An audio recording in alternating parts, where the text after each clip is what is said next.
amable asistencia a esta jornada de accesibilidad universal del periodo escolar 2026-A. Le damos la más cordial bienvenida al presidium que nos acompaña. Tenemos la grata presencia del maestro Jaime Guadarrama González, director de la Facultad de Arquitectura y Diseño.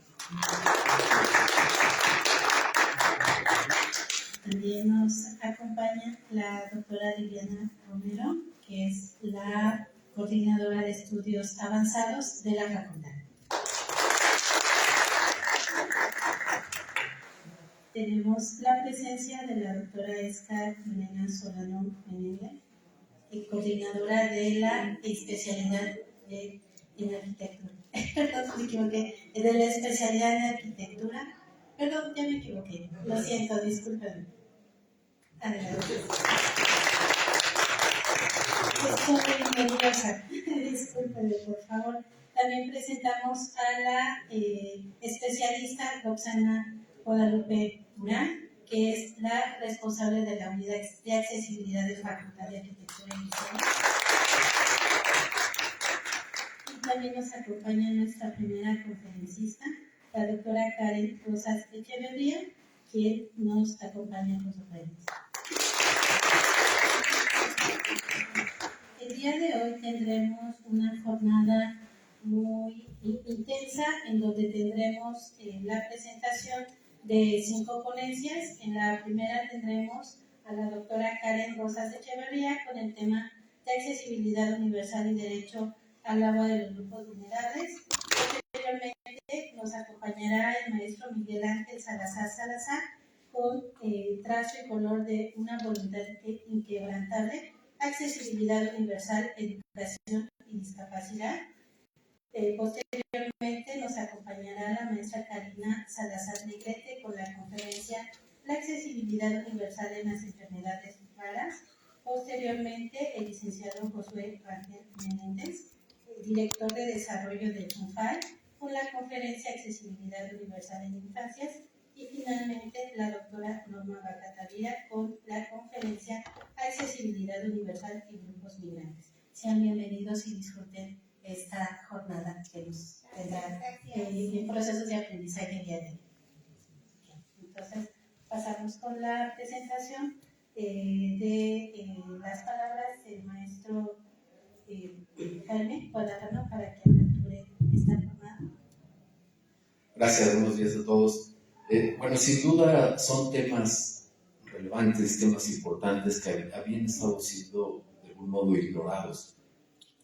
Desde este momento, si les digo desde el proyecto que presentamos aquí en la facultad, ya se vuelve parte de nuestro día a día.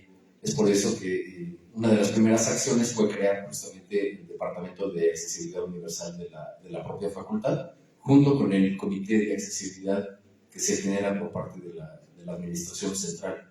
Vamos a estar trabajando muy de la mano con estos temas. Queremos ser pioneros en esta parte de los programas de estudio, de los planes de estudio accesibles. Comentábamos en días anteriores que aquí en la Facultad de Arquitectura y Diseño no tenemos estudiantes con necesidades especiales. Corrígeme si estoy diciendo una barbaridad con los términos. Y es por eso que no teníamos los planes de estudio accesibles. Más bien, yo lo cambio.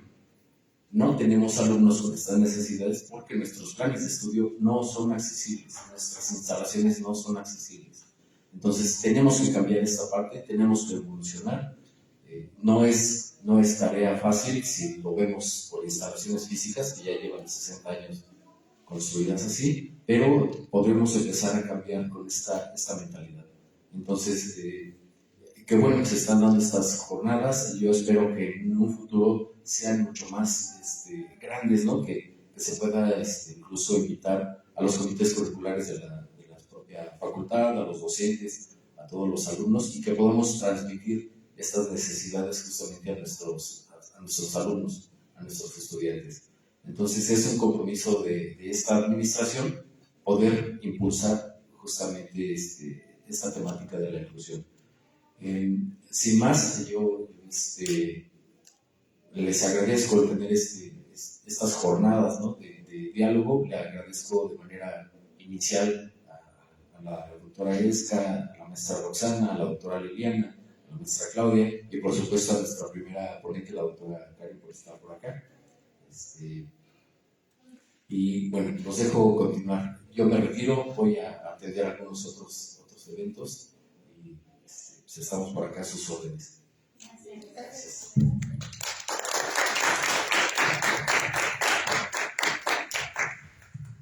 Y bueno, siendo las 9:39 del día 20 de marzo, damos por inauguradas los trabajos de las jornadas de accesibilidad. Bienvenidos.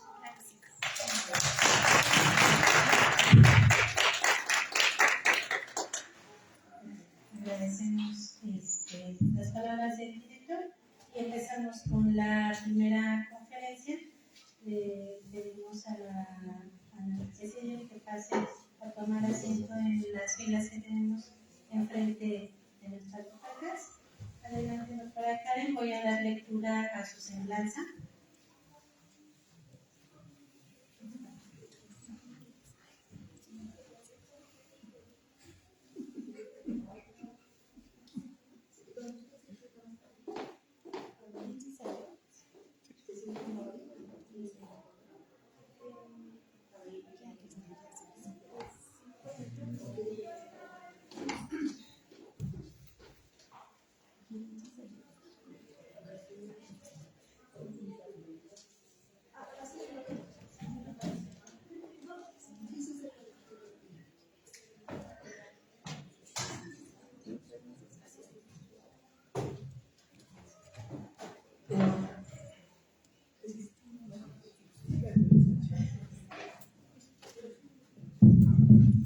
Karen Rosas Echeverría es ingeniera en biotecnología, con maestría y doctorado en ciencias ambientales, especializada en el estudio y tratamiento de recursos hídricos y en el desarrollo de tecnologías para el desarrollo sostenible del agua.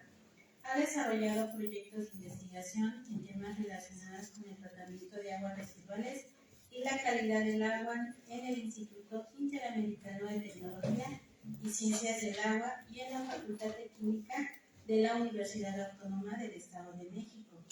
Como parte de su producción científica, ha colaborado en investigaciones que han sido publicadas en revistas científicas internacionales de alto impacto, entre ellas Bioresource Technology y Journal of Environmental Management, revistas reconocidas en el ámbito de la ingeniería ambiental, biotecnología y gestión de recursos naturales. Además, cuenta con experiencia en docencia universitaria y en el desarrollo de proyectos para la construcción de plantas de tratamiento de aguas residuales. Actualmente se desempeña profesionalmente en la Comisión Nacional del Agua, CONAGUA, donde participa en la supervisión técnica de proyectos hidráulicos y en el seguimiento de la construcción de plantas de tratamiento de aguas residuales. Desde esa posición, contribuye a los proyectos de infraestructura orientados a mejorar el manejo de agua, fortalecer el saneamiento y promover la sostenibilidad hídrica del país. Bienvenida, doctora.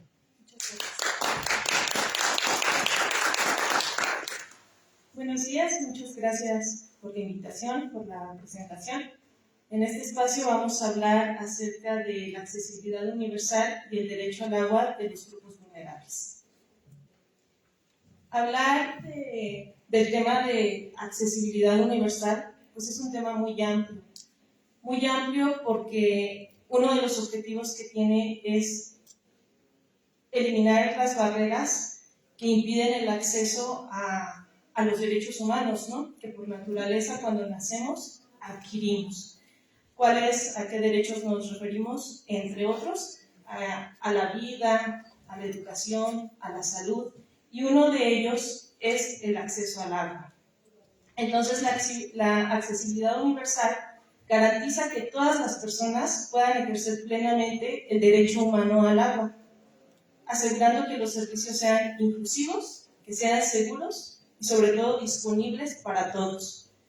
El agua es reconocida como un derecho humano por la ONU porque tiene una relación directa con el desarrollo sostenible, es clave para el crecimiento económico y ambiental, tiene relación con la salud pública porque protege la salud de la población y tiene relación con la reducción de la desigualdad, porque el acceso equitativo al agua pues reduce esas brechas sociales.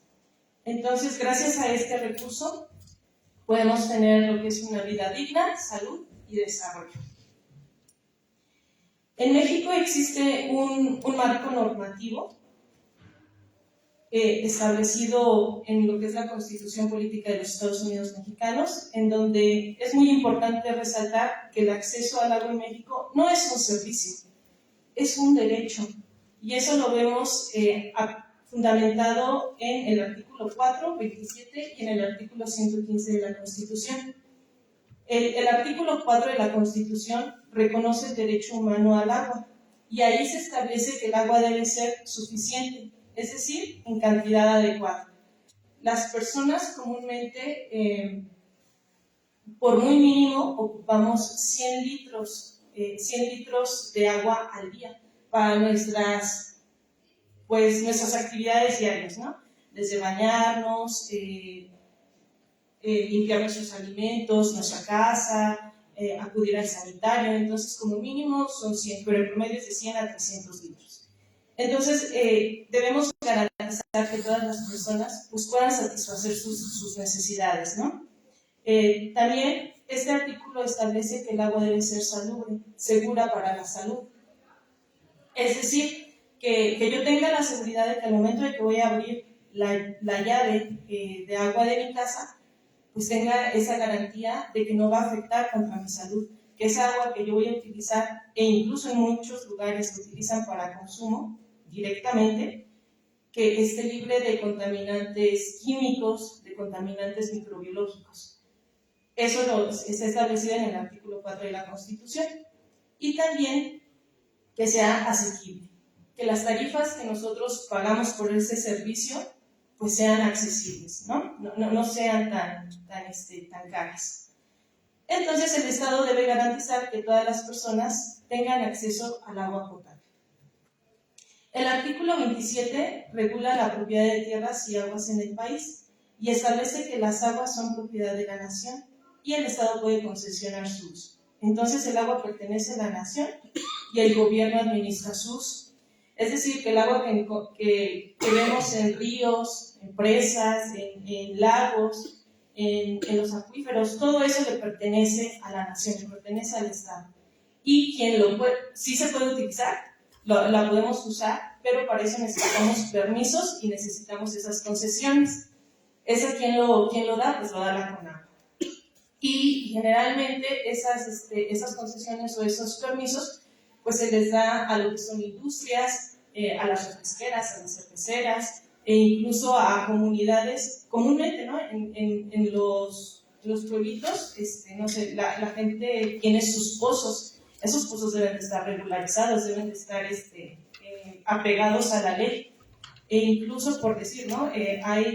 Hay lugares en donde esos pozos están tanto el caudal que se tiene que de ahí suministran a pipas. Esas pipas son las que distribuyen a los pueblos en donde hay escasez de agua.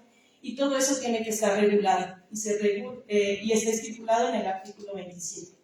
Y por último está el artículo 115, que define las responsabilidades de los municipios. Y en este artículo se establece que los municipios deben prever servicios de agua potable, alcantarillado y saneamiento. Los municipios son los responsables de llevar el agua a la población. En ellos recae la responsabilidad. Pero tenemos los tres órdenes, ¿no? El federal, el estatal y el municipal. El federal es a través de la Comisión Nacional del Agua, que son quienes se encargan de destinar el recurso, de supervisar los proyectos, de gestionarlos, de poner en marcha. El vínculo entre lo federal y lo municipal es a través del estatal, de las secretarías o las direcciones o las autoridades estatales que sirven como intermediarios entre lo federal y lo municipal. El municipal es quien detecta esas problemáticas que están en la sociedad y qué es lo que tiene que solucionar. Llámale una red de distribución de agua potable o de alcantarillado, una potabilizadora, una planta de tratamiento de agua residual. Lo que la población demande es el municipio el encargado de decir, tengo esta problemática, necesito ayuda. Ellos presentan sus proyectos y entonces es a través de esta forma que se les indicó cómo se destina el recurso. Pero entonces nuestros municipios son los responsables de llevar el agua a la población. Entonces, ante esto es muy importante vincular lo que es la accesibilidad universal con el sector hídrico. ¿Por qué? Porque a través de ellos vamos a tener un acceso cultural, promoviendo el respeto a las comunidades indígenas, un acceso físico que hace referencia a la infraestructura, lo que mencionaba, las redes de alcantarillado, las redes de distribución de agua potable, potabilizadoras, plantas de tratamiento, etc. Esto también vincula el acceso económico, lo que promueve que esas tarifas sean accesibles, que estén de acuerdo pues, al nivel que tenemos como comunidad, y el acceso social, donde se promueve la no discriminación. Curiosamente, existe un libro que se llama el libro del subsector de la CONAGUA. Es un libro que maneja muchas estadísticas, ¿no? Maneja estadísticas y maneja la información en el que dice cómo se hacen las inversiones en el sector hídrico. Es una serie de datos muy amplia. Y aquí menciona este análisis de datos que del 100% del dinero que se destina a lo que es el sector hídrico, el 71% es destinado a trabajos de agua potable, el 8% a alcantarillado y el 4% a saneamiento. El 16% es para, de lo existente, mejorar su eficiencia. Pero aquí lo que es importante resaltar, o lo que llama la atención, que de toda esa inversión que se hace, el 92% se va a zonas urbanas y únicamente el 7% se destina a lo que son las zonas rurales. Esto responde al crecimiento acelerado de la población, ¿no? Porque como autoridad o gobierno quienes toman esas decisiones de dónde destinar el recurso, pues hacen ese balance, ¿no? Que no debería ser así. No debería ser así. Dicen, a ver, beneficio a una comunidad rural que solo tiene 1,000 habitantes o a una zona urbana que implica más de 5,000 habitantes, ¿no? Entonces ahí es donde se hace ese balance y pues desafortunadamente es donde se destina el recurso a lo que son las zonas urbanas. Tenemos zonas urbanas con un crecimiento muy rápido en cuanto a la población. La demanda es mucho mayor en cuanto a este recurso. Y ante esto, pues existen grupos que son vulnerables. Estos grupos vulnerables, prioritarios, cuando tenemos escasez de agua, uno de ellos son las mujeres. En comunidades donde no hay acceso al agua, no solo son zonas rurales, lo vivimos en comunidades muy cercanas aquí. Incluso pues aquí Toluca están comunidades como el pueblo de San Mateo-Xotitlán, como la Teresona, esas zonas en donde la escasez es muy grande de agua, tienen el suministro una vez al mes, o incluso en comunidades como San Francisco Tlaxcala, solamente tienen el suministro de agua una vez cada 15 días. Y qué padre cuando tienes la posibilidad de pues prever esta situación y a lo mejor ya te previenes con una cisterna o con tinacos o dónde almacenar el agua. Pero no en todas las personas se tiene este recurso, ¿no? Entonces uno de esos grupos vulnerables pues son las mujeres, porque son uno de los grupos más afectados por la escasez de agua, especialmente en comunidades rurales y marginadas. Tradicionalmente, las mujeres son las responsables del hogar, o sea, es la fecha y sigue pasando eso en muchos lugares del país. Y pues, obviamente, o sea, yo como mamá, si estoy viendo que tengo esa escasez de agua, cuando tenga la oportunidad de que a lo mejor veo el suministro, de que va a llegar una pipa y va a suministrar, yo no tengo dónde almacenarla, pues voy a dejar de hacer mis actividades o lo que esté haciendo para ir y recolectar esa agua, para cargarla, para que mis hijos pues puedan tener ese acceso al al líquido, ¿no? Se puedan bañar, yo pueda cocinar los alimentos, etc. Entonces, pues, sobre todo en estas zonas rurales y marginadas, pues dedican varias horas al día a cargar agua, lo que limita su acceso a la educación, al empleo, a desarrollarse profesionalmente o desarrollar las actividades que tengan pensadas, ¿no? Caminan kilómetros para conseguir agua. Desafortunadamente somos un país con muchos retos, no hay infraestructura suficiente y uno de los factores, ¿no? También impacta mucho en nuestra higiene personal. Somos un grupo muy vulnerable en ello. Otro grupo vulnerable son las personas con discapacidad, ya que presentan dificultades adicionales debido a barreras físicas, sensoriales o cognitivas. La infraestructura de agua es muy importante resaltar que no está diseñada con accesibilidad universal. Existe esa dependencia de terceros para obtener agua y obviamente trasladarse largas distancias es más difícil. Tengo unos conocidos, o sea, son conocidos de nuestra familia, tanto mamá, papá como hijo, ellos son invidentes, no pueden ver. Ellos viven en lo que es la parte de la telezona, es una comunidad que, si ustedes se dan cuenta, pues está en el cerro.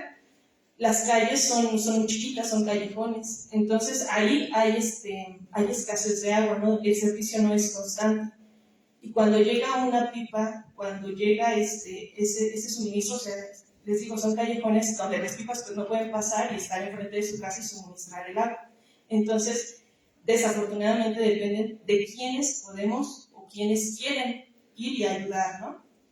Entonces, pues es un reto y una barrera con la que nos enfrentamos. Otro grupo vulnerable es la población en pobreza. ¿Por qué? Porque la pobreza limita directamente el acceso al agua y a servicios básicos. Desafortunadamente no pueden pagar conexiones formales o el costo del agua es entubada. El costo del agua entubada no la pueden pagar. Viven en asentamientos irregulares sin servicios básicos, redes de agua inexistentes o deficientes, y pues dependen de pipas o fuentes comunitarias lejanas para ese suministro de agua. Generalmente, y les digo, o sea, no en comunidades muy lejanas, no se tienen esas redes de alcantarillado, de drenaje, lo que comúnmente conocemos. Tienen las casas al lado de ellas unas zanjas donde vierten sus aguas ya usadas, y eso a final de cuentas se vuelve en un foco de infección, donde te genera pues el desarrollo de microorganismos o incluso los mosquitos, ¿no? Que esos son vectores de enfermedades como el dengue, como el Zika. Ese tipo de situaciones lo vemos mucho en comunidades del sur, en comunidades como Tejupilco, Lubianos, en esa zona de allá, mucha gente padece de esto, pero precisamente es por esto, por la falta de accesibilidad a este tipo de infraestructura. Y otra situación es la de los pueblos indígenas. Los pueblos indígenas pues, han enfrentado desigualdad histórica en el acceso a recursos básicos como el agua. Se ubican en zonas remotas o de difícil acceso. Existe una falta de inversión pública y reconocimiento de sus derechos.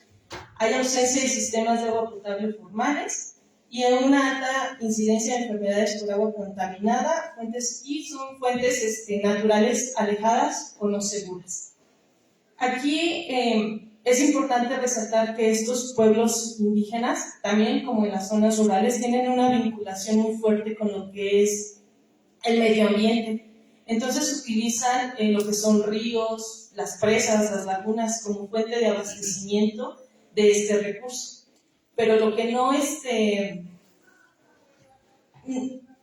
se les garantiza es de que ese recurso tenga las condiciones correctas que no afecten su integridad, que no afecten su salud. Por decir, hay un caso, ¿no? de una industria que se dedicaba pues, a generar sus productos y el agua que utilizaba la desechaba a un río. Esa agua contaminada pues, en el transcurso del río se va diluyendo. pero eso no significa que ya esté libre de esos contaminantes. Entonces, Aguas Abajo es una fuente de abastecimiento para este tipo de comunidades. Y a lo mejor pues no presentan de inmediato, ¿no? De inmediato las enfermedades. Son enfermedades que se van desarrollando a mediano o largo plazo.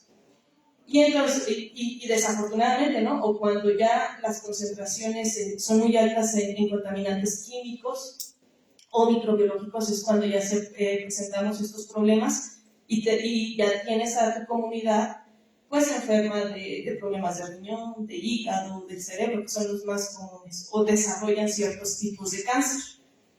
Por decir, en lo que es Puebla, aquí en México tenemos tres ríos que son los más contaminados, que es el Atoyac, el Puebla y obviamente el río Lerma, que está muy cercano a nosotros. En Puebla, si ustedes revisan las estadísticas de INEGI o de la Secretaría de Salud, se pueden dar cuenta que de lo que más mueren los niños menores de 5 años es por enfermedades de infecciones gastrointestinales. ¿Cuál es la causa? Pues la causa es por consumir agua o alimentos contaminados. Y curiosamente, pues ahí está el río más contaminado, en donde casi no hay infraestructura de saneamiento y donde la población presenta este tipo de problemática.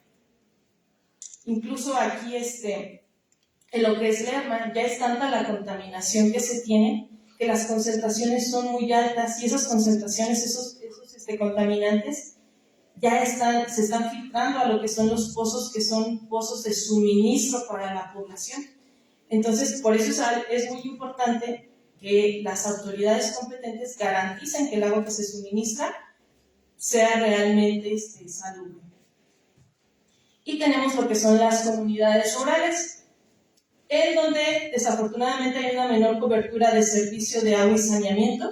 Les digo, hacer este tipo de inversiones de redes de distribución de agua potable o alcantarillado son inversiones muy fuertes y que desafortunadamente dependen de qué tanta población es la beneficiada. Existe una baja densidad poblacional que dificulta inversiones en infraestructura, dependencia de fuentes naturales, dependen de estos ríos, pozos, manantiales, etcétera, que obviamente deben o no se tiene la certeza si cumplen o no con la calidad para el consumo. Tienen una carencia de drenaje y tratamiento de aguas residuales y obviamente el traslado a fuentes de agua no siempre son seguras. Entonces podemos ver que nos enfrentamos a muchas barreras, el país se enfrenta a muchas barreras. Sí, nuestro planeta, el 70% de la superficie terrestre está cubierta de agua, pero el 2.5% de eso únicamente es agua dulce. De ese 2.5%, la mayoría se encuentra inaccesible en lo que son glaciares y polos. Y entonces solo disponemos del 0.5% para consumo, que es agua subterránea o superficial. El agua es un recurso del que dependen todos los procesos sociales. México tiene aproximadamente de ese 0.5%, a México tiene aproximadamente el 0.1% del agua dulce renovable del mundo. ¿A qué se refiere? Que a través del ciclo del agua, pues el agua que obtenemos de la lluvia, tenemos ese 1%, ¿no? Pero tiene el 1.6% de la población mundial, lo que significa que tiene menos agua por habitante que el promedio global. Aquí podemos ver en este mapa está dividido por regiones hidrológico-administrativas y podemos ver que la mayoría de esas regiones se encuentra en color azul, que significa que hay agua disponible, tenemos agua disponible. En muchas comunidades pues se tiene ese acceso. Sin embargo, sobre todo en lo que es la zona norte y centro del país, ya presentamos un estrés hídrico. Significa que el agua que necesita la población, el Estado ya no es capaz de suministrar. Y sobre todo en lugares como Ciudad de México, ¿no? En donde ya es un hecho ese estrés hídrico, ya es alarmante. Y por ello se tienen que tomar decisiones y acciones para solucionar esta problemática. Entonces, ante todo este panorama, pues tenemos que existen 35 millones de personas en el país que no tienen disponibilidad en calidad y cantidad suficiente.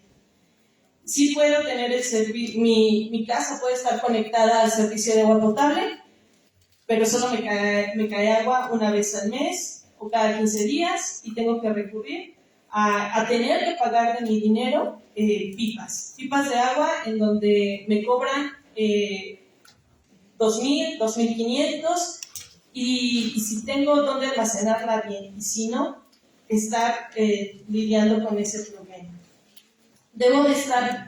Se debe garantizar esa calidad, que el agua que yo voy a consumir esté libre de este tipo de contaminantes que ya mencionamos y que no afecten con mi salud ni a un corto, mediano o largo plazo.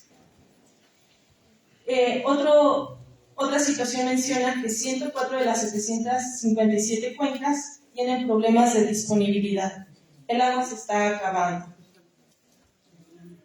De ellos, de los 653 acuíferos existentes en el país, 114 ya están sobreexplotados.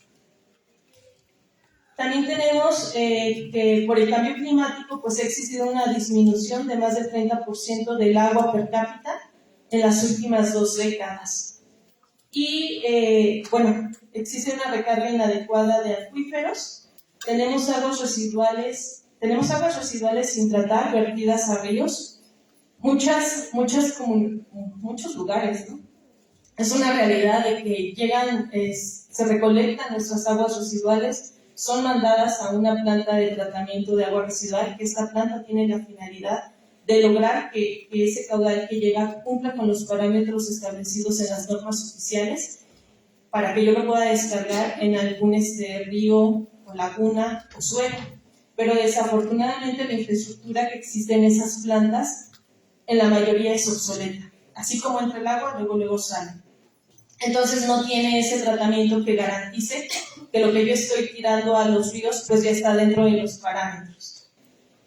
Y aunado a eso, pues existe una distribución inequitativa del agua, ¿no? Puedo tener a mi zona, en una misma localidad, puedo tener a mis residenciales, a mi zona residencial y al lado a las casas o asentamientos en donde mi zona residencial tiene el suministro todo el día, todos los días. Y acá en mis otras casas que no pertenecen a esta zona residencial, pues solamente una vez a cada 15 días o una vez al mes, o si bien les va cada tercer día, ¿no? Entonces, eso es algo muy importante, lograr esa distribución equitativa del agua. Y también tenemos el uso ilegal del agua, lo que les decía, o sea, yo puedo tener mi casa, mi superterreno, y ahí excavar y hacer un pozo, ¿no? Y ese pozo, yo hacer negocio, el negocio de decir, pues, ¿sabes qué? Te cobro tanto por llenar tu pipa de agua. Y entonces se vuelve un negocio ilícito, algo que no está regulado. Y lo mismo con las industrias. Las industrias tienen su propio pozo de suministro, pero debe de estar regulado en que esa concesión cumpla con el caudal, con el tamaño del pozo. Todo eso lo debemos controlar para precisamente cuidar este recurso y que pues sea distribuido de forma justa entre todos. Entonces, pues la accesibilidad universal vinculado a lo que es el derecho del agua va a permitir que tengamos diseños incluyentes en los sistemas hidráulicos. Nosotros como comunidad debemos informarnos y participar e involucrarnos. Promueve lo que es la equidad territorial, le da el enfoque de los derechos humanos y menciona que no es solo infraestructura, es una justicia social.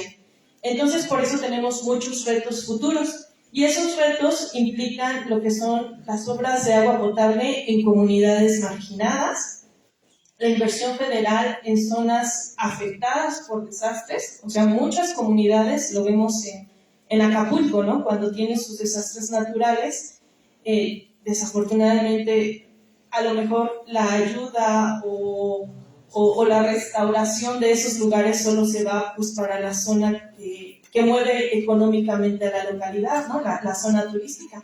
Pero ¿qué pasa con los lugares aledaños? ¿Dónde queda la ayuda? Las inversiones se hacen muy fuerte en esa parte, ¿no? Donde distribuyen todo el dinero, pero no se hace de forma justa para todo el territorio. Entonces debemos cerrar precisamente esas brechas urbano-rurales y ser justos para garantizar una sostenibilidad hídrica. Es decir, que nosotros sí, como sociedad, debemos satisfacer nuestras necesidades, pero también debemos pensar en que las generaciones futuras deben satisfacer sus necesidades. No debemos comprometer el que puedan o no hacerlo. Entonces debemos fortalecer un marco legal e integrar todo esto con un enfoque de inclusión. Sí existen estrategias nacionales que precisamente tienen en mente todos estos retos, todas estas barreras, y uno de ellos es el Plan Nacional Hídrico. Tiene 4 ejes rectores, que es el primero es la política hídrica y soberanía nacional. El segundo habla de la justicia y los derechos hídricos. El tercero de la mitigación del impacto ambiental y adaptación del cambio climático. Y el 4 de la gestión integral del agua. Entonces, con estos ejes rectores, a través del primero, que es la política hídrica y soberanía nacional, se pretende hacer una regulación del uso del agua, es decir, tener ese control sobre las concesiones y sobre los permisos. Se pretende se está proyectando la protección de recursos hídricos nacionales y la planeación a largo plazo del agua, lo que les decía, sin comprometer las necesidades de las generaciones futuras. Y también evita la sobreexplotación de los acuíferos. La justicia y los derechos hídricos, pues este eje se enfoca en garantizar el derecho humano al agua potable y al saneamiento. Lo que les decía, que los municipios garanticen que sus comunidades tengan sus plantas potabilizadoras y que el agua que generan, esa agua que ya utilizan, tenga acceso al saneamiento. Puedan sanear esa agua a través de sus plantas de tratamiento de aguas residuales. Menciona también este eje que debe existir una prioridad al consumo humano sobre otros recursos.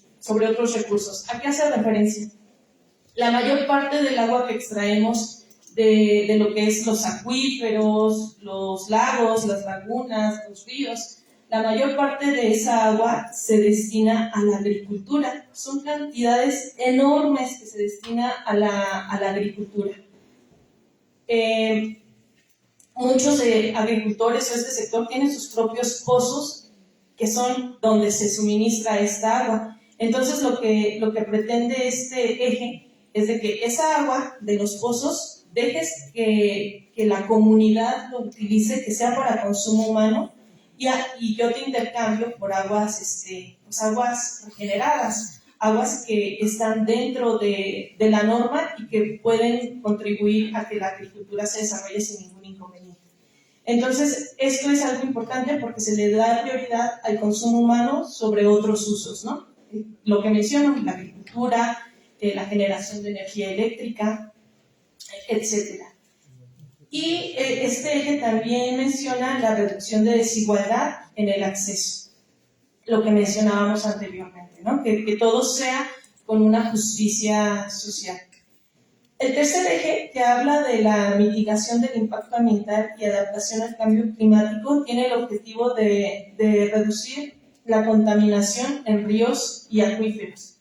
Y pues está muy enfocado en los ríos que les mencionaba, ¿no? Sobre todo en el río Lerma, en el río Atoyac y en el río Tula, que son ríos muy contaminados, son ríos que son vectores de enfermedades y que afectan a la población. Entonces, en este eje es lo que propone.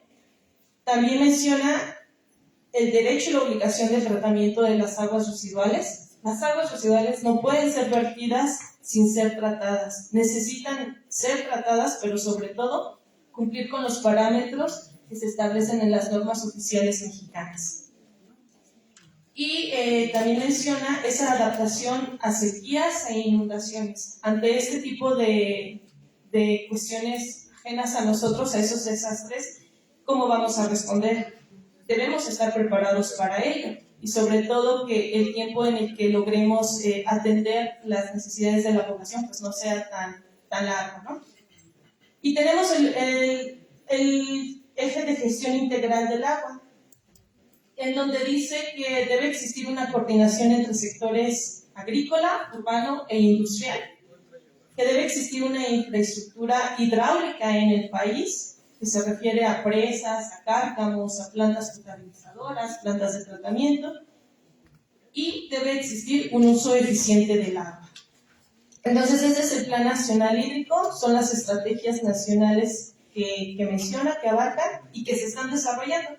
Se están desarrollando, hay proyectos que lo desarrollan y se desarrollan a través de programas como el ProAgua, el PEAS, el Programa de Infraestructura de Agua Potable, Alcantarillado y Saneamiento, y el Programa de Operación y Mantenimiento de Infraestructura Hídrica.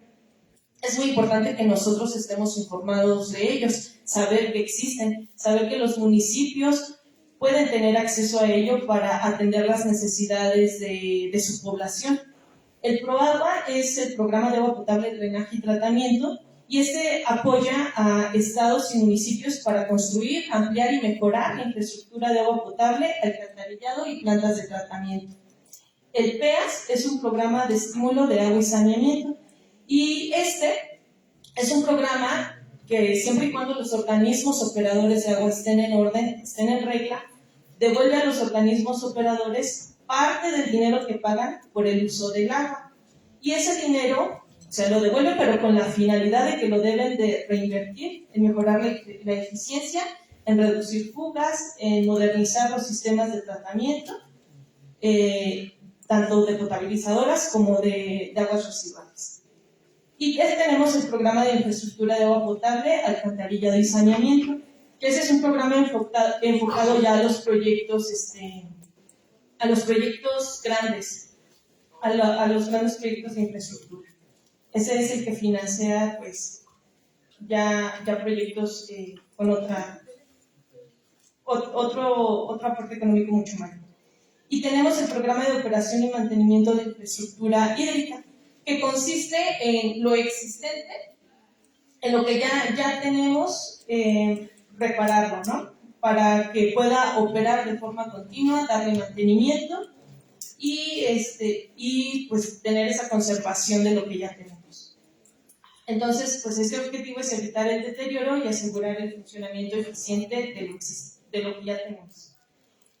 Y como conclusiones, la accesibilidad universal al agua no es solo infraestructura, es dignidad, es equidad y sobre todo justicia. Lo debemos entender de esa manera.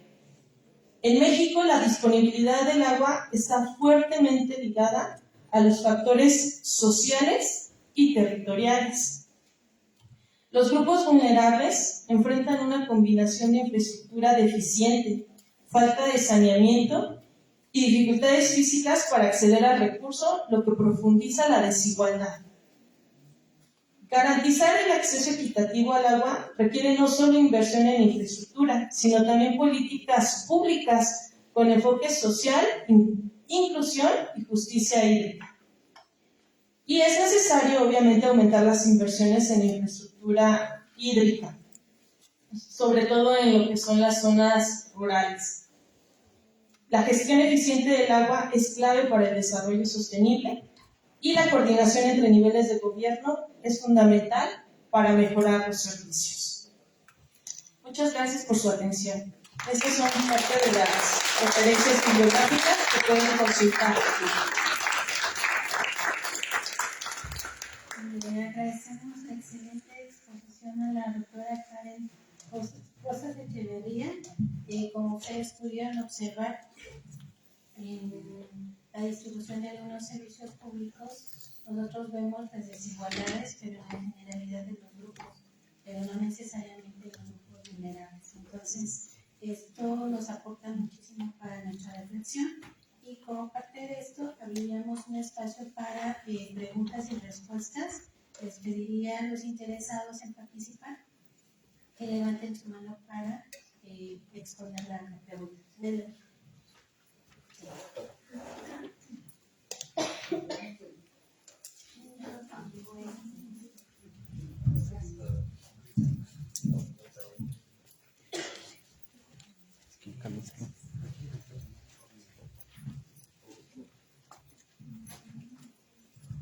Pues bueno, primero que nada agradecer por su exposición. A mí en lo personal me gustó mucho porque generalmente cuando se habla del agua mencionan más que nada la disponibilidad, ¿no? Que ya no hay, que es menos, pero me gustó que también comentara temas sobre la contaminación, la desigualdad, incluso pues también cómo afectan estos proyectos privados que sabemos de las industrias, ¿no?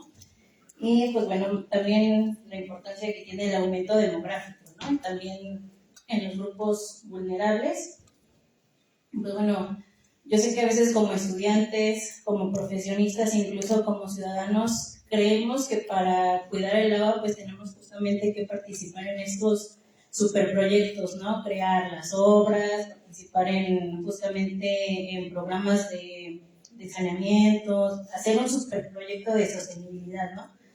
Pero también qué acciones individuales hacemos en casa, ¿no? Entonces mi pregunta va más que nada encaminada a preguntarle qué acciones cree usted o hace usted de manera individual que cuiden este recurso finito que es el agua. Bueno, más que nada en mi caso, pues yo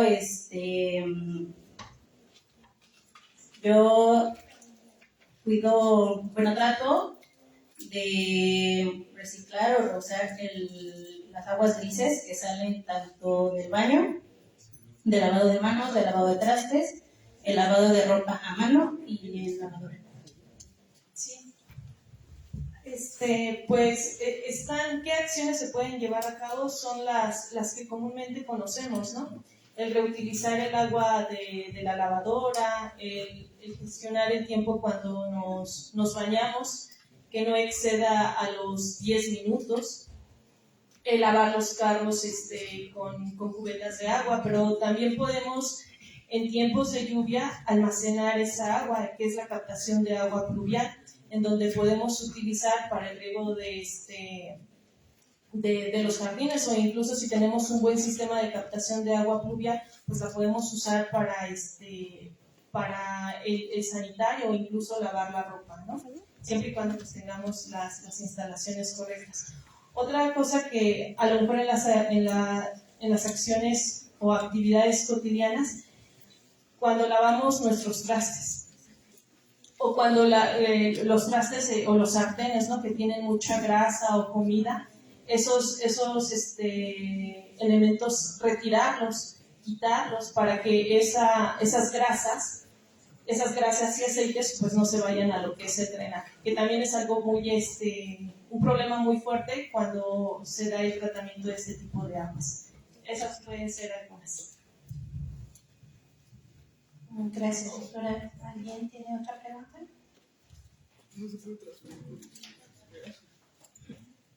Yo sí tengo una pregunta, doctora.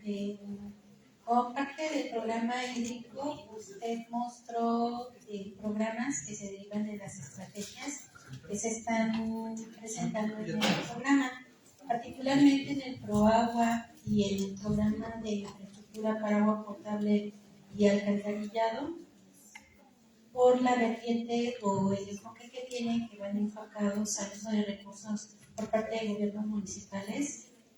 ¿Qué es lo que usted estaría proponiendo para que dentro de esos programas, no sé si operen por ejercicio fiscal, se pudieran agregar en sus reglas de operación particularidades para atender las necesidades específicas de las personas con discapacidad, como usted lo mencionó en el caso de la familia que usted conoce? Es decir, el gobierno municipal va a estar preocupado por asignar recursos y aumentar la infraestructura, pero para atender necesidades específicas no. Entonces, ¿qué es lo que usted pudiera proponer para que se tuviera ese alcance? Porque finalmente son grupos que invisibilizamos y difícilmente ellos pueden llegar a estos niveles de toma de decisiones y empezar a hacer uso de recursos muy específicos.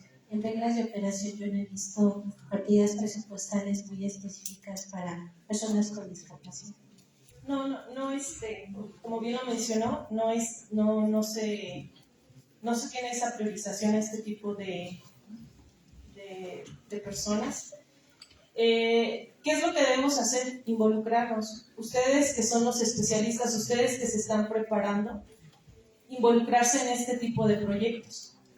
Los municipios son quienes desarrollan esos proyectos. O sea, yo como municipio tengo la responsabilidad, detecto un problema, ¿no? Detecto X problema en mi comunidad y con base a ese problema desarrollo el proyecto.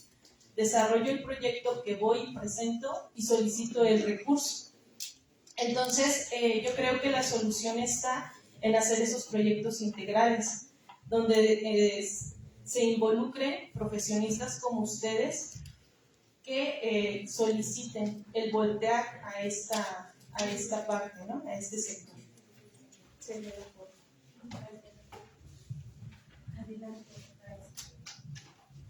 Gracias. Primero, felicitar por la presentación, que además me parece que tiene muchas aristas que nos permiten abrir la mirada hacia otros aspectos que originalmente no estaban asociados a la accesibilidad universal y que claramente tienen todo el sentido.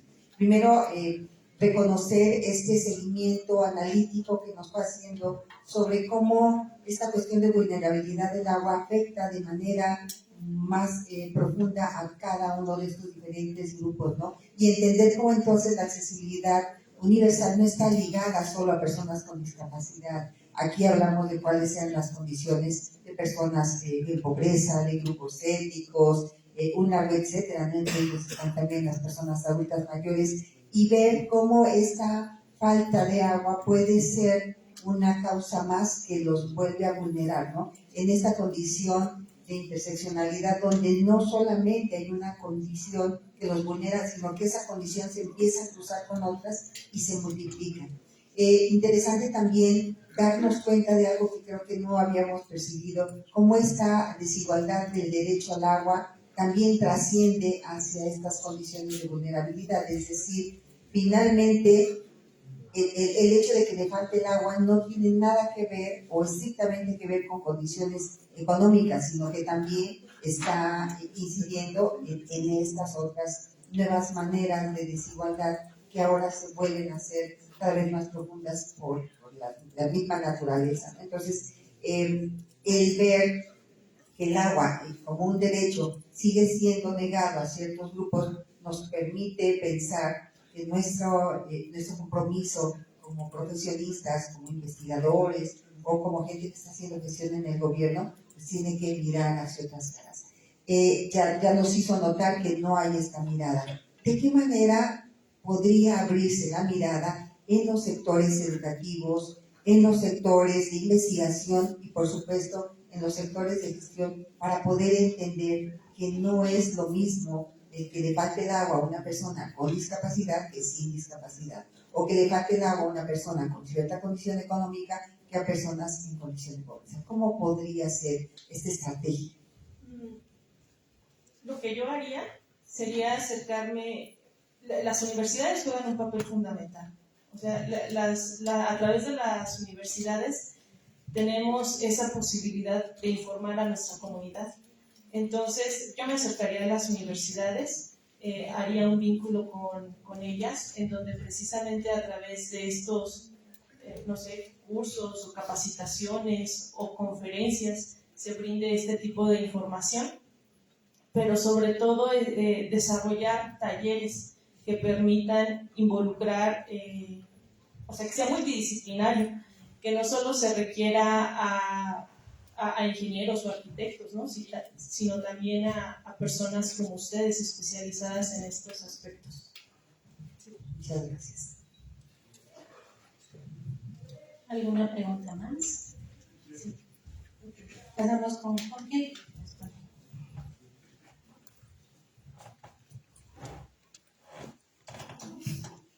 más que una pregunta, es una aportación y es recalcar como esa parte de desigualdad o más que desigualdad, brechas y lagunas que existen en la propia legislación, porque si bien los grupos vulnerables, mencionaba la doctora, uno como los asentamientos irregulares, que generalmente son gente con pobreza, ellos se instalan en zonas federales, ¿no? Zonas donde no está permitido porque tienen algún tipo de riesgo.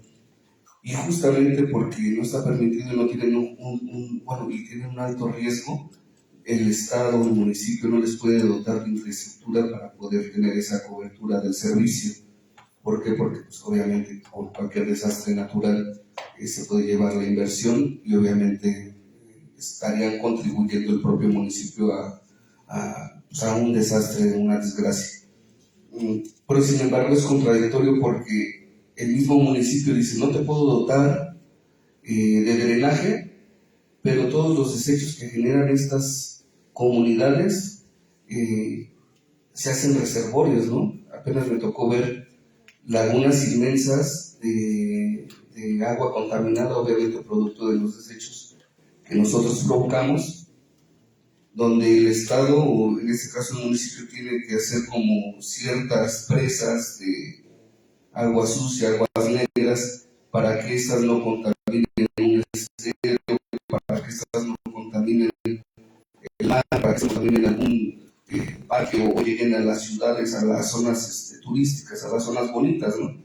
O sea, como el municipio, como el gobierno, tanto a nivel estatal, federal y obviamente municipal, tienen esta problemática de gastar el dinero en cosas que justamente no están dando o solucionando la raíz, ¿no?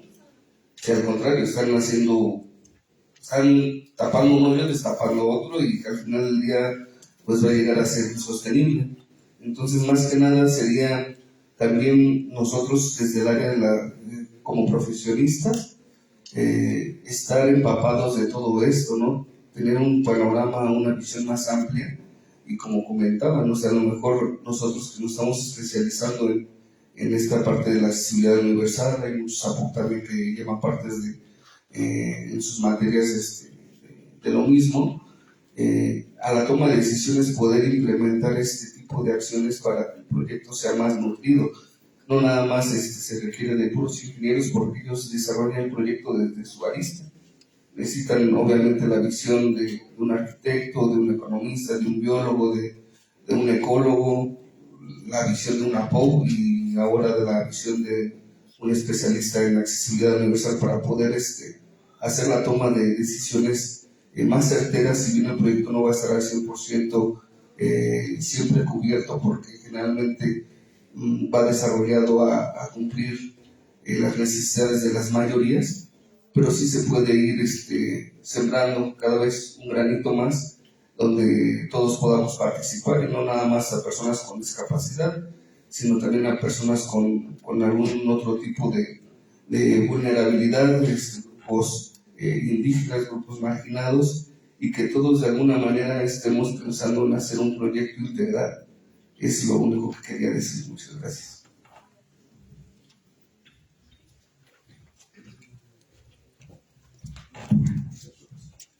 Gracias.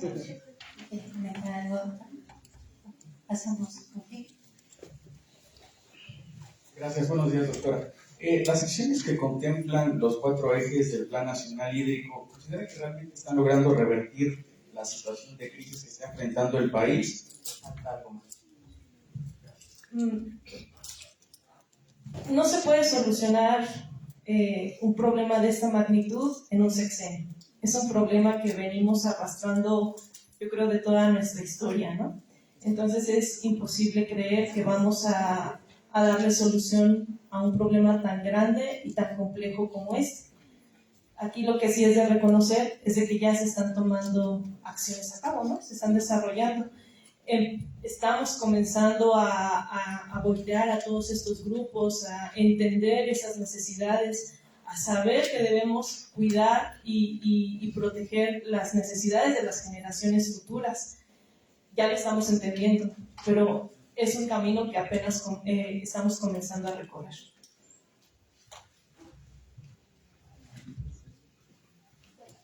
Agradecemos la respuesta a la doctora y damos un fuerte aplauso por su participación.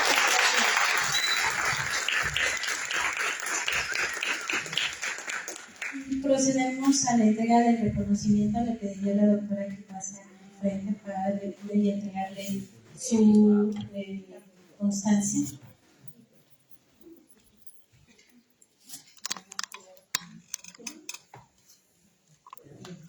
La Facultad de Arquitectura y Diseño otorga la presente constancia a la doctora Karen Rosas Echeverría por su participación como ponente en la conferencia titulada Accesibilidad Universal y Derecho al Agua de los Grupos Vulnerables, durante la jornada de accesibilidad de la especialidad en Accesibilidad Universal en la Arquitectura y la Ciudad, que se llevó a cabo en el Auditorio Vicente Mendiola Quesada de la Facultad de Arquitectura y Diseño el 20 de marzo de 2026. Patria, Ciencia y Trabajo, firma la doctora en Diseño Esca Elena Solano Meneses, coordinadora de la especialidad en Accesibilidad Universal en la Arquitectura y la Ciudad. Doctora.